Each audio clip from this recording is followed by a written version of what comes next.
Ya, selanjutnya kontroversi putusan MK terkait batas usia minimal Capres-Cawapres belum juga usai.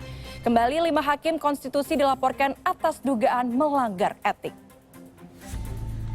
Berusia paling rendah 40 tahun atau pernah sedang menduduki jabatan yang dipilih melalui pemilihan umum termasuk pemilihan kepala daerah. Putusan Mahkamah Konstitusi soal batas usia Capres-Cawapres awal pekan ini bukan hanya kontroversial, namun juga menuai dugaan adanya pelanggaran etik. Seperti dilaporkan Perhimpunan Bantuan Hukum dan HAM Indonesia atau PBHI ke Dewan Etik Hakim Konstitusi Kamis siang.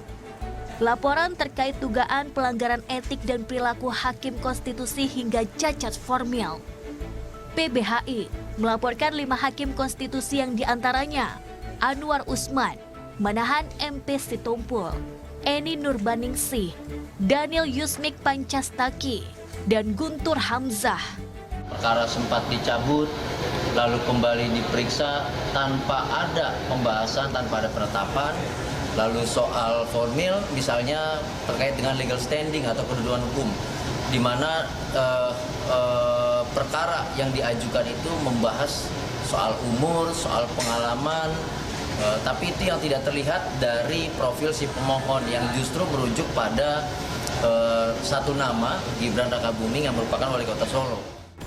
Bukan hanya pihak ini, pelaporan pasca putusan MK mengalir cukup deras, termasuk dari kelompok advokat yang lambungkan isu MK jadi mahkamah keluarga.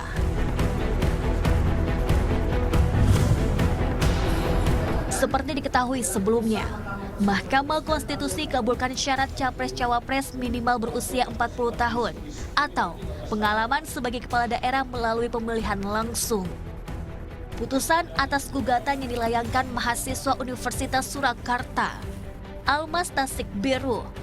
Almas mengaku menggugat karena memang merupakan pengagum Gibran. 4 hakim MK punya pendapat berbeda soal ini. Keempatnya, Wahiduddin Adam, Arif Hidayat, Suhartoyo, dan Saldi Isra. Baru kali ini saya mengalami peristiwa aneh yang luar biasa dan dapat dikatakan jauh dari batas penalaran yang wajar. Mahkamah berubah pendirian dan sikapnya hanya dalam sekelebat. Tim Liputan melaporkan untuk NET.